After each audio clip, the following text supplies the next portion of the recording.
Part 4. Maxims and Interludes. He who is a teacher from the very heart takes all things seriously only with reference to his students, even himself. Knowledge for its own sake. This is the last snare set by morality. One therewith gets completely entangled with it once more. The charm of knowledge would be small if so much shame did not have to be overcome on the road to it. One is the most dishonest towards one's God. He is not permitted to sin. The inclination to disparage himself, to let himself be robbed, lied to, and exploited, could be the self-effacement of a god among men. Love of one is a piece of barbarism, for it is practiced at the expense of all others. Love of God likewise. I have done that, says my memory. I could not have done that, says my pride, and remains adamant. At last, memory yields. One has been a bad spectator of life if one has not also seen the hand that in a considerate fashion kills. If one has character, one also has a typical experience, which reoccurs again and again. The sage as astronomer, as long as you still feel the stars as being something over you, you still lack the eye of the man of knowledge. It is not the strength, but the duration of exalted sensations, which makes exalted men. He who attains his ideal, by which the very fact transcends it. Many a peacock hides his peacock tail from all eyes, and calls it his pride. A man with genius is unendurable if he does not also possess at least two things: gratitude and cleanliness. The degree and kind of man's sexuality reaches up into the upmost summit of his spirit. Under conditions of peace, the warlike man attacks himself. With one's principles, one seeks to tyrannize over one's habits, or to justify, or to honor, or to scold, or to conceal them. Two people with the same principles probably seek something fundamentally different with them. He who despises himself still nonetheless respects himself as one who despises. A soul which knows it is love, but does not itself love, portrays its dregs, its lowest part comes up. A thing explained is a thing we have no further concern with. What did the God mean who consoled, know thyself? Does that perhaps mean, have no further concern with thyself, become objective, and Socrates, and the man of silence? It is dreadful to die of thirst in the sea. Do you have to salt your truth so much that it no longer even quench thirst?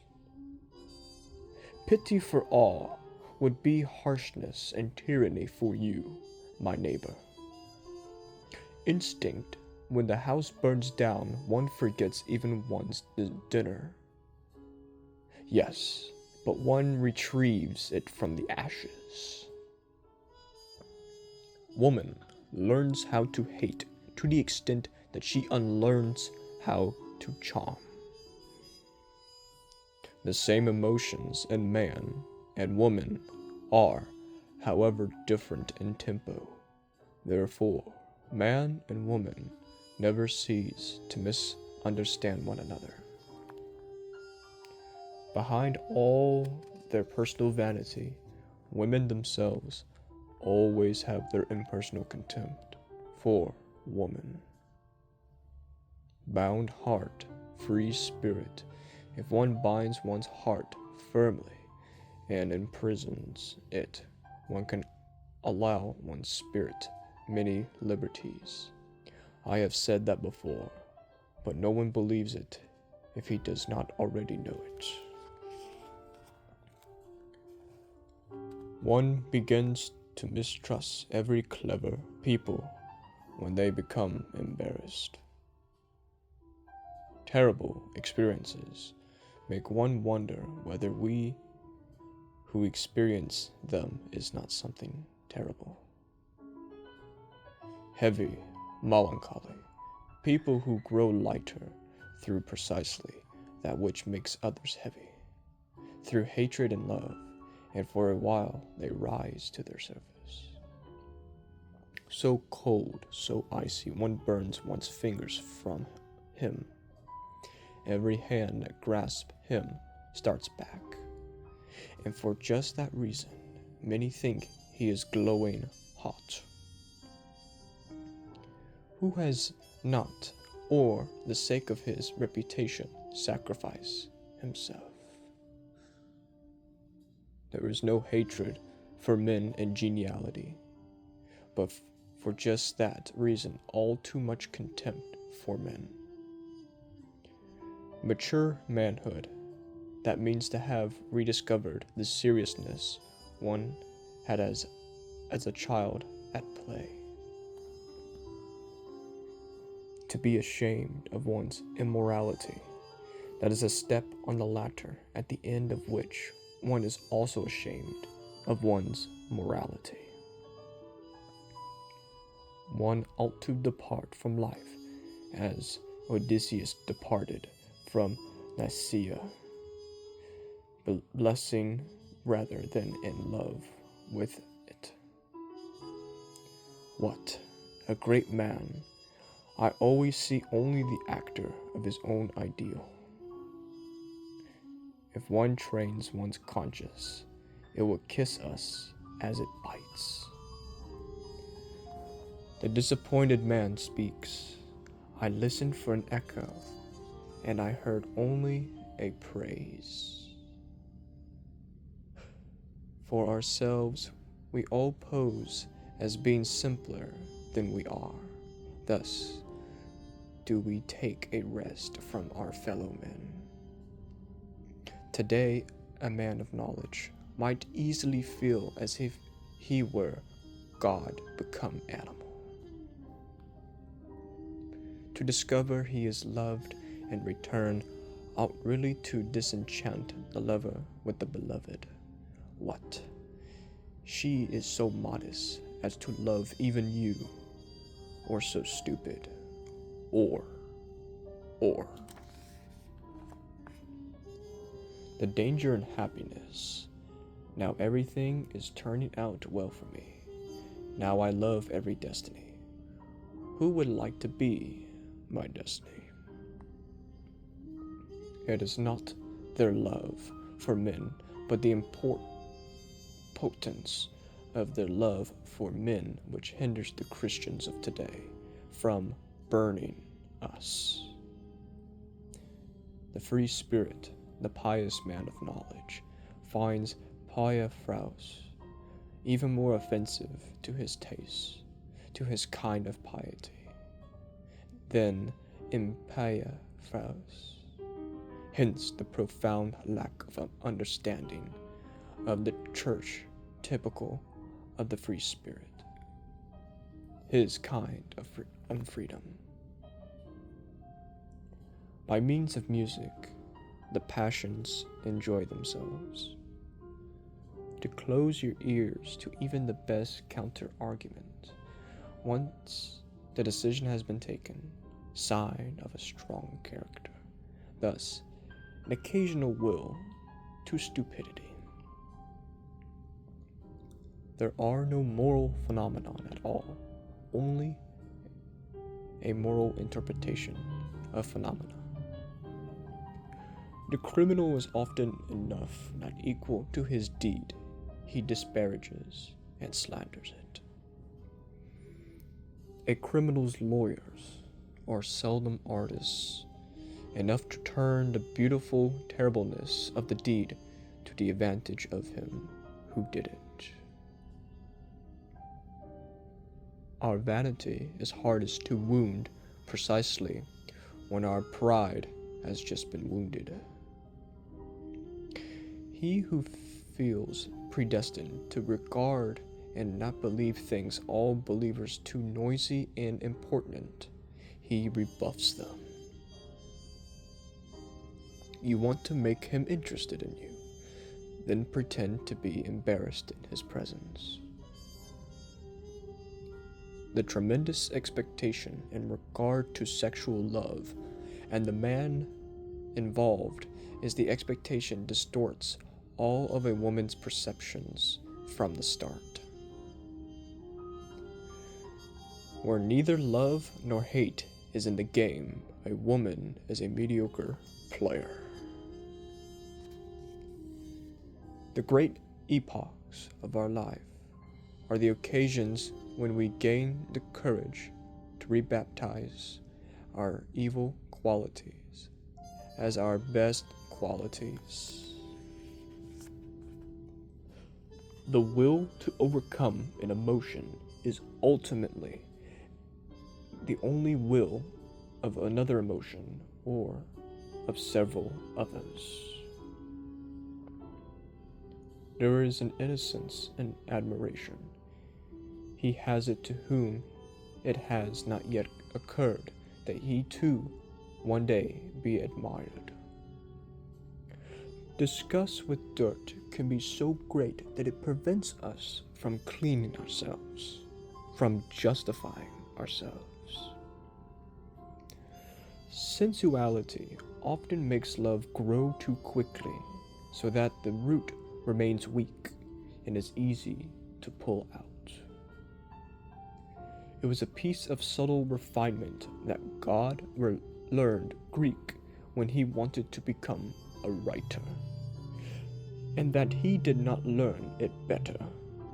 To enjoy praise is with some people only politeness of the heart, and precisely the opposite of vanity of the spirit. Even concubinage has been corrupted by marriage. He who rejoices even at the stake triumphs not over pain, but at the fact that he feels no pain where he expected to feel it. A parable. When we have to change our opinion about someone, we hold the inconvenience he has therewith caused us greatly to his discredit. A people is a detour of nature to get to 6 or 7 great men. Yes, and then to get around them. Science offends the modesty of all genuine women. They feel as if one were trying to look under their skin, or worse, their clothes and finery. The more abstract the truth you want to teach, the more you must seduce the senses to it.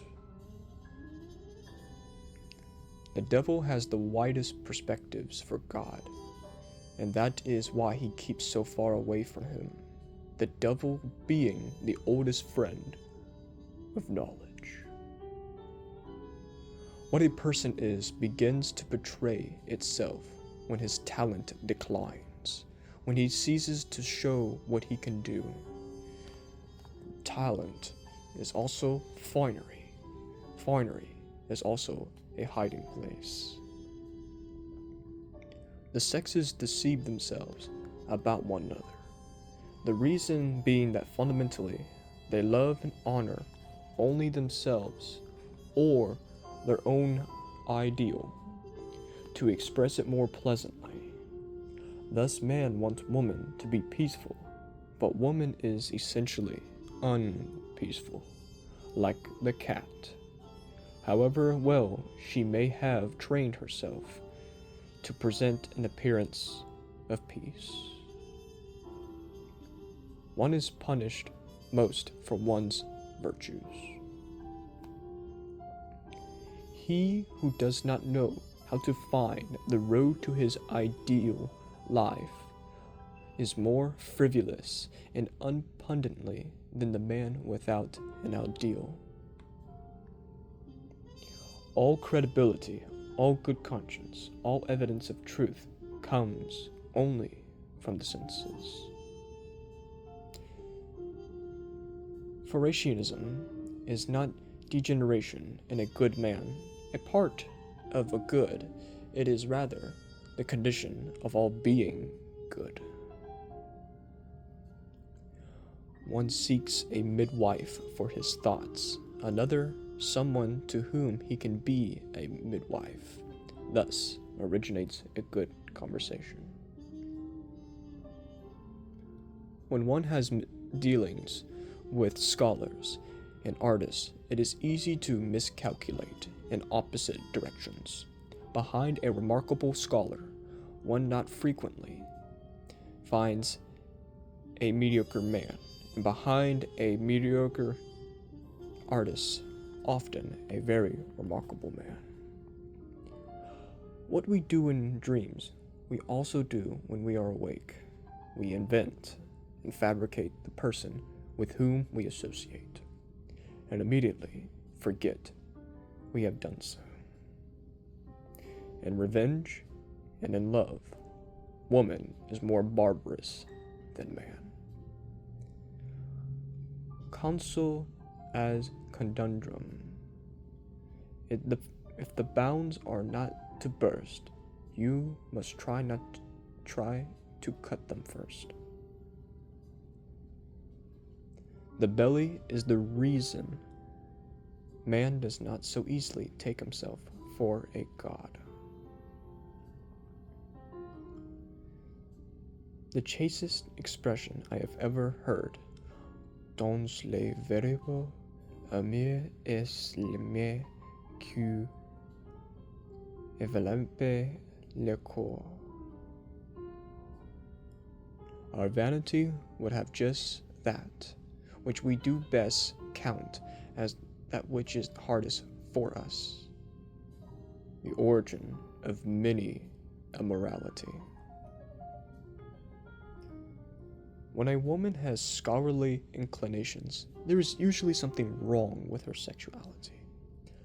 Unfruitfulness itself disposes one to a certain masculinity of taste. For man is, if I may be allowed to say so, the unfruitful animal. Comparing man and woman in general, one may say woman would not have the genius for finery if she did not have the instinct for the secondary role. He who fights with monsters should look to it that he himself does not become a monster. And when you gaze long into an abyss, the abyss also gazes into you. From old Florentine novels, moreover from life, buena fiamma e mala fiamma vo bostin. To seduce one's neighbor to a good opinion and afterwards faithfully to believe in this good opinion of one's neighbor, who can do this trick as well as a woman?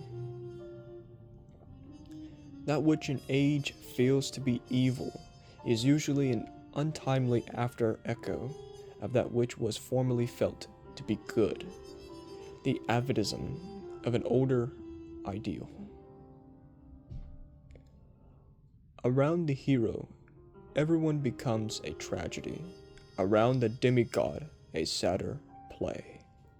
And around God, everything becomes what? Perhaps a world? It is not enough to possess a talent.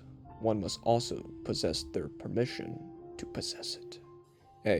My friends. Where the tree of knowledge stands is always paradise. Thus speak the oldest and youngest serpents. That which is done out of love always takes place beyond good and evil. Objection, evasion, happy distrust, pleasure, and mockery are signs of health. Everything unconditional belongs in pathology. The sense of the tragic increases and diminishes with sensuality. Madness is something rare in individuals, but in groups, parties, peoples, ages, it is the rule. The thought of suicide is a powerful solace. By means of it, one gets through many a bad night. To our strongest drive, the tyrant in us, not only our reason, but also our conscience submits. One has to requite good and ill, but why to precisely the person who did us good or ill? One no longer loves one's knowledge enough when one has communicated it. Poets behave impudently towards their experiences. They exploit them. Our neighbor is not our neighbor, but our neighbor. Thus thinks everybody. Love brings to light the exalted and concealed qualities of a lover, what is rare and exceptional in him. To that extent, it can easily deceive as to what is normal in him. Jesus said to his Jews, "The law was made for servants. Love God as I love him, as his son." We have our sons of God to do with morality.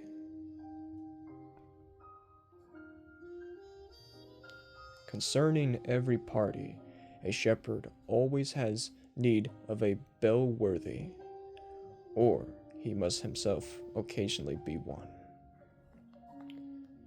You may lie with your mouth, but with the mouth you make as you do, so you, nonetheless, tell the truth. With hard men, intimacy is a thing of shame, and something precious.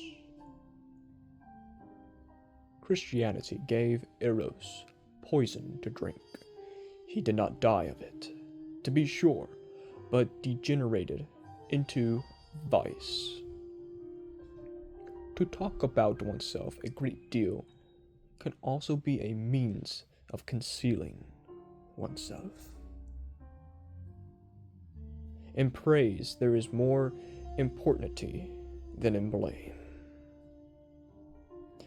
Pity in a man of knowledge seems almost ludicrous, like sensitive hands on a cyclops. From love of man, one sometimes embraces anyone, because one cannot embrace everyone. But one must never let this anyone know it. One does not hate so long as one continues to rate low, but one only when one has come to rate equal or higher. You, utilitarians, you too love everything useful only as a vehicle of your inclinations. You too really find the noise of its wheels intolerable. Ultimately, one loves one's drives and not that which is desired. The vanity of others offends our taste only when it offends our vanity. Perhaps no one has never been sufficiently truthful about what truthfulness is. Clever people are not credited with their follies. What a deprivation of human rights. The consequences of our actions take us by the scruff of the chin, altogether indifferent to the fact that we have improved in the meantime. There is an innocence in lying, which is the sign of a good faith in a cause. It is inhuman to bless where one is cursed. The familiarity of the superior embitters, because it may not be returned. Now that you lied to me, but that I no longer believe you, that is what has distrusted me. There is a wild spirit of good-naturedness which looks like malice. I do not like it. Why? I am not up to it. Has anyone ever answered like this?